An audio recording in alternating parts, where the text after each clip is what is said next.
दोस्तों, स्वागत है आपका आज की इस कहानी में। मेरा नाम शिल्पा है और अब मेरी उम्र 29 साल है। मैं एक खूबसूरत शादीशुदा जवान औरत हूँ। मेरी हाइट 5 फुट 4 इंच है और मेरा रंग दूध जैसा गोरा है। मैं अपने पति के साथ रायपुर में रहती हूँ। मेरे पति गवर्नमेंट जॉब करते हैं, इसलिए उनका ट्रांसफ़र होता रहता है। मेरी शादी हुए 5 साल हो गए हैं और मेरी 2 बेटियां भी हैं। मेरी छोटी बेटी 9 महीने की थी तब उसका ट्रांसफ़र झारखंड में हुआ था। जो हम मेरी बड़ी बेटी की स्कूल बार बार हम चेंज करना नहीं चाहते थे, इसी वजह से हम मेरे पति के साथ नहीं जा रहे थे। हम अकेले ना रहे, इसलिए मेरे पति ने मेरे ससुर को हमारे साथ रहने के लिए शहर बुला लिया। मेरे ससुर जब हमारे साथ रहने के लिए आए तब उनकी उम्र 50 साल थी। वह हमसे अलग गांव में रहते थे। मेरी सास की मृत्यु 3 साल पहले हो गई थी। वह पिछले 1 साल से बिल्कुल अकेले ही रहते थे। पापा जी आर्मी में मेजर रह चुके थे और रिटायर्ड होने के बावजूद वह बहुत फुर्तीले थे। आर्मी में आर्मी के तौर तरीके वह अभी तक नहीं भूले थे। गांव में रहते और खेतीबाड़ी करते और गांव के शुद्ध वातावरण के कारण उनका शरीर बहुत ही गठीला था और उस आयु में भी वह एकदम 30 साल के जवान लगते थे। पहले जब भी वह मेरी सासू माँ के साथ आते थे तो हमारी पड़ोस वाली औरतें उन्हें मेरे पति का बड़ा भाई समझती थी। पति के जाने के बाद पिछले 7 महीने से हमारे साथ ही रहते थे। पढ़े लिखे होने के कारण उनका उठना बैठना और पहनावा भी शहरवासियों जैसा है, इसलिए वह मेरे साथ घर में बहुत जल्दी ही एडजस्ट हो गए थे और घर के काम और बच्चों की देखभाल में भी वह मेरा हाथ बटाते थे। मुझे और मेरे पति को करना बहुत पसंद है। शादी के बाद कोई भी दिन ऐसा नहीं था कि हम अब पति के झारखंड गए 7 महीने हो चुके थे। इन 7 महीने में मैंने एक भी बार क्रिकेट खेलने का मौका नहीं मिला, इसलिए मैं बहुत बेचैन रहने लगी थी और सारा दिन तड़पती रहती थी। कोई भरोसा वाला नज़र नहीं आता था। लेकिन मुझे अचानक ही एक ऐसा अवसर मिला जिससे मुझे मेरी ज़िंदगी में बहुत खुशी मिली और वह भी मेरी अभी तक जारी है। यह उस दिन की बात है जब मैं पापा जी के कमरे की सफाई करने के लिए उनके कमरे में गई तो मैंने देखा कि वह कमरे में नहीं थे। मुझे समझ में नहीं आया कि वे कहाँ गए होंगे, इसलिए मैं इधर उधर देखने लगी और तभी मुझे उनके बाथरूम से थोड़ी बहुत आवाज़ आई और देखा कि लाइट भी जल रही थी। मैं उठी और जल्दी से देखने के लिए चली गई। वहाँ मैंने देखा कि बाथरूम का दरवाज़ा थोड़ा सा खुला हुआ है और अंदर से कुछ अजीब सी आवाज़ें आ रही थी।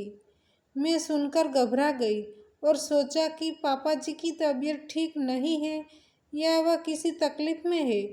मैंने घबराहट में जल्दी से बाथरूम का दरवाज़ा खोलकर अंदर झांकने लगी। अंदर का नज़ारा देखकर मेरे होश उड़ गए। मैंने देखा कि पापा जी अपने नागराज की बड़ी तसल्ली से मालिश कर रहे थे, इसलिए पहले मैं अपने आप को संभालती। तभी मैंने देखा कि पापा जी ज़ोर ज़ोर से सिसकियाँ ले रहे थे। यह सब देखकर मेरे मुंह से ज़ोर से एक लंबी सांस निकली, जिसे सुनकर पापा जी ने पलटकर देखा और मुझे देखते ही गुस्से से बोले, "तू यहाँ क्या कर रही हो?" उनके गुस्से से भरी आवाज़ सुनकर मैं डर गई और बिना कुछ बोले मैं वहाँ से भाग गई। इस घटना के 3 घंटे तक मैं उनके सामने भी नहीं गई। लेकिन दोपहर का खाना बनाने के समय बेटी तंग कर रही थी तो मुझे मजबूर होकर उन्हें देने के लिए जाना पड़ा। तब बिल्कुल ही पापा जी सामान्य तरीके से पेश आए। इससे मेरी जान में जान आई और मैं उनके सामने आने जाने लगी तथा सामान्य तरीके से व्यवहार करने लगी। लेकिन उस घटना के बाद मैं उस नज़ारे के बारे में सोचती रहती थी दूसरे दिन रात को सोने के समय मेरी बेटी रोने लगी। जब वह चुप नहीं हो रही थी तो मैं पापा जी के कमरे में ले गई और उन्हें देकर चुप कराने का आग्रह किया। पापा जी ने गोद में लिया और मुझे तेल लाने को कहा। मैंने उन्हें तेल लाकर दिया।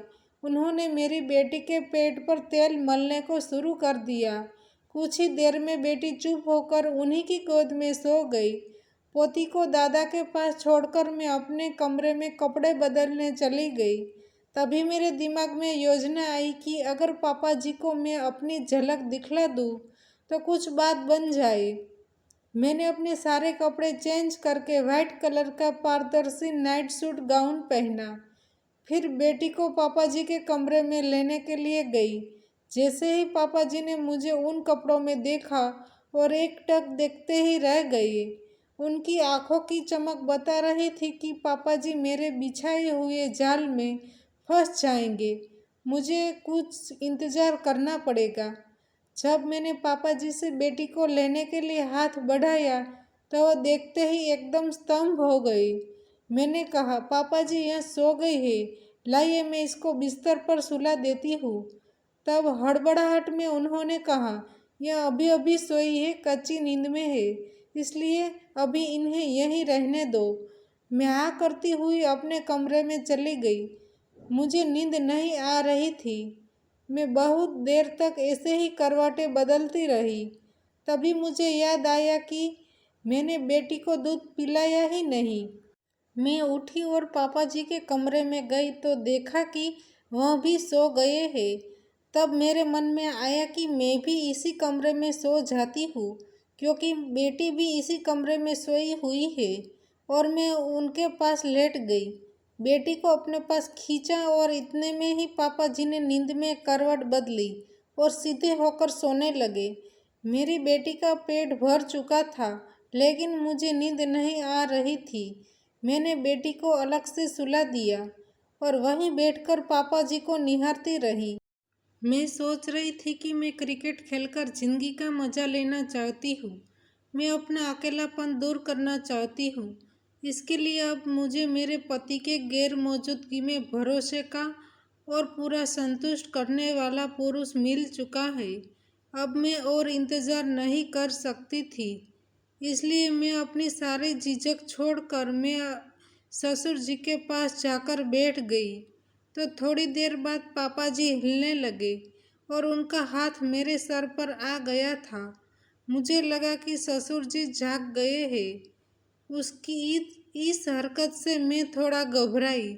मेरी सांस उखड़ रही थी, फिर भी मैंने हिम्मत नहीं छोड़ी। करीब 40 मिनट के बाद पापा जी का हाथ मेरे सर से हटा और नीचे आ गया। उनकी इस हरकत से मैं बहुत ज़्यादा खुश हुई।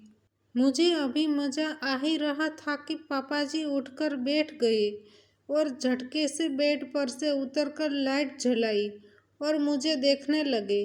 मैंने कहा, पापा जी मैं तो वही कर रही थी जो आप चाहते थे।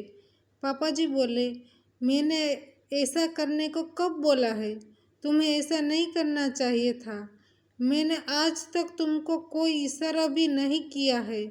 उन्होंने फिर से कहा, अरे मैं तो नींद में और सपने में था, जिसमें यह सब तुम्हारी सास कर रही थी, इसलिए मैंने ऐसा किया होगा।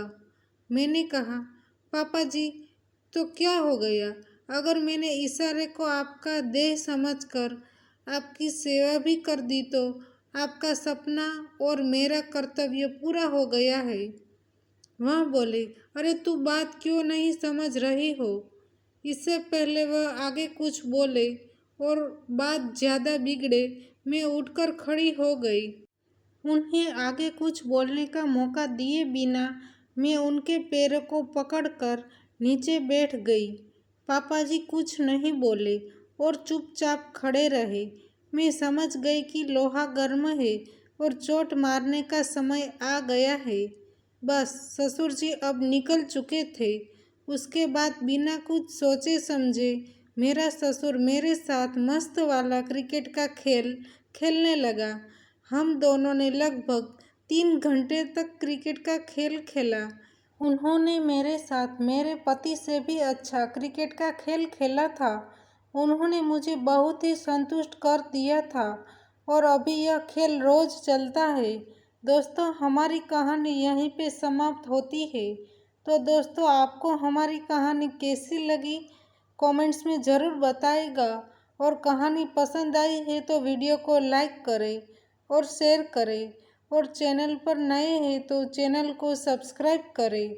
और हाँ, नोटिफिकेशन बेल को ज़रूर दबाइए ताकि आने वाली अगली अपडेट आपको सबसे पहले मिल सके। धन्यवाद।